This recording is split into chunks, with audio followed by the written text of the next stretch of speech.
E uma das coisas que o crente precisa ter sobre a sua vida é unção de Deus, porque unção é capacitação de Deus. Amém. Ninguém consegue vencer na vida cristã sem a unção de Deus. Sem a unção de Deus, cantor canta e não acontece nada, pregador prega e não acontece nada, pastor dirige igreja e o rebanho não cresce, porque tem que ter a unção de Deus. A unção é capacidade para alcançar os objetivos na igreja. A capacidade na igreja, ela vem de Deus. Nenhum homem, por mais sábio que seja, por mais inteligente que seja, ele consegue o seu objetivo na presença de Deus sem ter a unção do Espírito do Senhor sobre a sua cabeça. E uma das coisas mais preciosas nas Sagradas Escrituras é a unção de Deus, porque a unção de Deus despedaça o jugo, a unção de Deus levanta o caído, a unção de Deus faz menino pequeno derrubar gigante em meio ao deserto,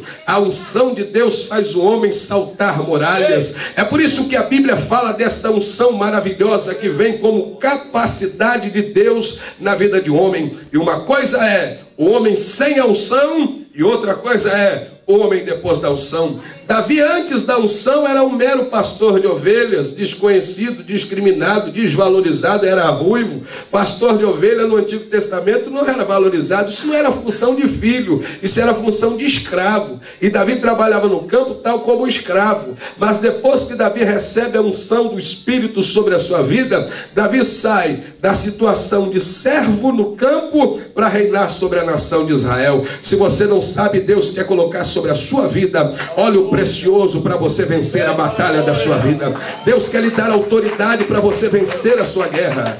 Deus quer lhe dar poder para você vencer a sua batalha. Você é o melhor que Deus tem. Você não é o que as pessoas dizem ao teu respeito. Você é aquilo que Deus determinou para você ser, meu irmão. Você é o melhor que Deus tem nesta nação. Você é o melhor que Deus tem na sua casa. A unção para a sua vida faz os demônios correr da tua casa, da tua família. Esse negócio de crente que vem em regressão, buscando lá na regressão, vão voltar. Não, irmão, isso é coisa de gente vazia, que não tem o que fazer. Porque crente que tem a unção do Espírito, ele pega a pedra, lança contra o gigante e sai de posse de vitória. Capacidade para vencer, unção. O salmista está declarando: Deus me ungiu, me deu capacidade. Quando Esté assume o trono lá no reinado medo-persa, Esté se assenta no trono com a unção de Deus na sua cabeça. Ouça isso. E Deus não unge ninguém para ficar de braço cruzado. Deus não usa ninguém para ficar dormindo e roncando a noite toda. Ungido é para jejuar, para orar, para se consagrar, para se separar, para se lançar na presença. Você está entendendo? Deus unge para que possa fazer história. Quando Esté estava sentada lá no trono, ela podia permanecer assentada, mas Mardoqueu vai até ela e diz: Esté, não foi para isso que Deus te ungiu não, Esté. Deus não te ungiu para você ficar sentada. Deus te ungiu para abençoar a outros. Você não está entendendo, mas você é um agente de vitória. Aonde você coloca a mão, Deus abençoa. Se você se colocar à disposição do Eterno, Jesus vai usar você para que a glória dele se manifeste. Você é a solução no tempo da crise. Se você cruzar os braços, pessoas vão morrer à sua volta. Mas se você colocar a sua mão na obra, vidas que estão no crack, na cocaína, na maconha, na desgraça da prostituição, vão deixar o mundo perdido e vão receber o Cristo maravilhoso para glorificar o nome do Eterno. Unção é capacidade. E Deus não capacita ninguém à toa. Jesus não batiza com o Espírito Santo à toa. Jesus não dá dons espirituais à toa, não. Jesus só dá com objetivo. O salmista está declarando: mas Deus me ungiu, me capacitou para vencer. Eu passei por todas as adversidades e venci. Logo a seguir ele diz assim: e o Senhor exaltou a minha cabeça, me fez florescer como a palmeira. Ouça aqui, só fazer uma pergunta para você: dá para esconder uma palmeira? Não. Por que não? Os ramos são imensos e ela é alta. Ele diz: e Deus me fez florescer como a palmeira e crescer como o cedro do Líbano. Quando eu li isso na Bíblia, eu disse, Deus, isso parece um paradoxo, porque como é que alguém pode florescer como a palmeira e crescer como o cedro do Líbano? O salmista está declarando que no tempo da sua adversidade, quando Deus lhe ungiu, lhe deu força para vencer, ele começou a florescer.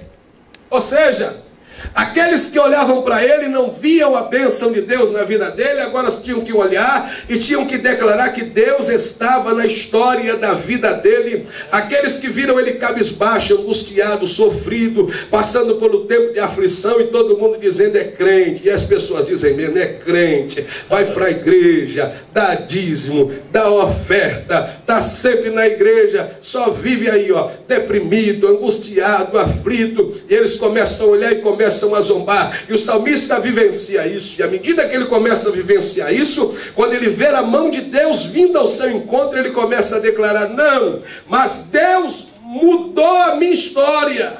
Amém. Ele me fez florescer. Amém.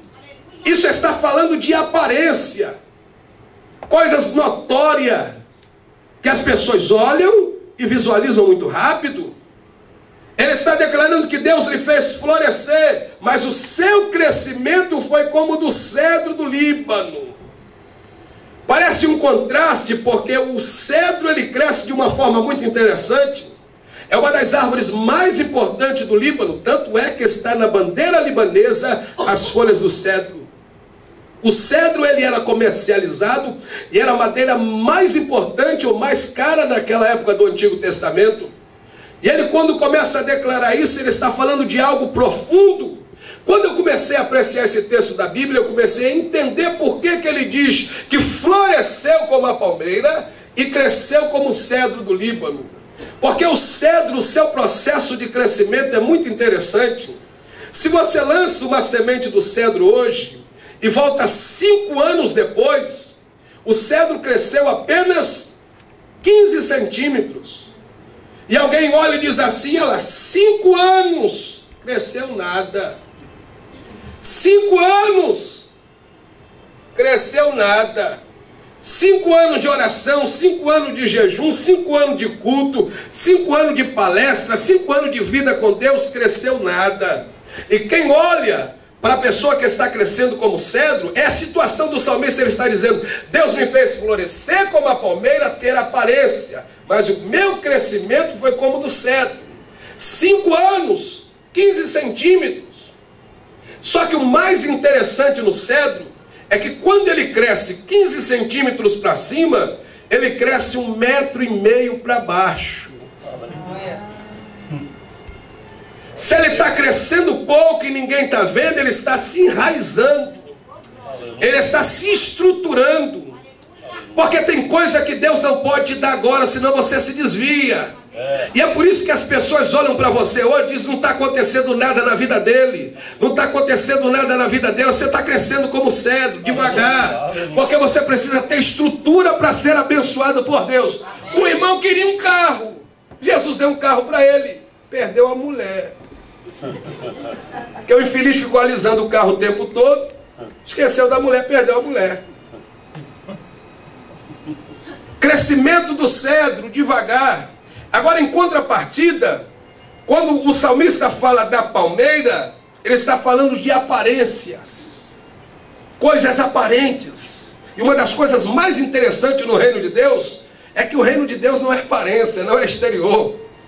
Você se lembra que Jesus amaldiçoou uma figueira? Você se lembra? Jesus busca na figueira fruto. E ele não encontra. Só que essa figueira tinha folhas, aparência. E quando Jesus vai na figueira, ele observa que a figueira tem folha. O fruto ele vem primeiro, depois vem as folhas. Eu estava estudando no estado de Israel com alguns judeus, e quando ele me deu a explicação a respeito disso, que eu nunca tinha entendido isso na Bíblia, quando ele começa a me explicar a respeito do crescimento da figueira, eu comecei a entender por que Jesus fez isso. Quando Jesus vai à figueira, a figueira tem folhas. Então, se tem folhas, tem que ter fruto. E ele vai buscar o fruto e não encontra o fruto. E quando Jesus não encontra o fruto, Jesus amaldiçoa a figueira. Você sabe o que Jesus estava dizendo para mim e para você? Não mostre por fora o que você não tem por dentro. Não viva de aparência. Não viva de engano, enganando a si mesmo. Oh, meu irmão, não viva de aparência. O cristão não pode viver de aparência, o cristão não pode viver de rótulo, o cristão não pode viver de credencial, porque isso aí se fabrica a todo instante. O cristão não pode viver dessas coisas, o cristão precisa viver dos frutos. Uma das coisas que existia na indumentária sacerdotal era romã e sinos. Os sinos todos ouviam, chamava atenção, mas o fruto estava escondido. É uma coisa que na vida do cristão precisa aparecer, são os frutos. Os frutos vai muito mais do que palavra, porque palavras o vento leva.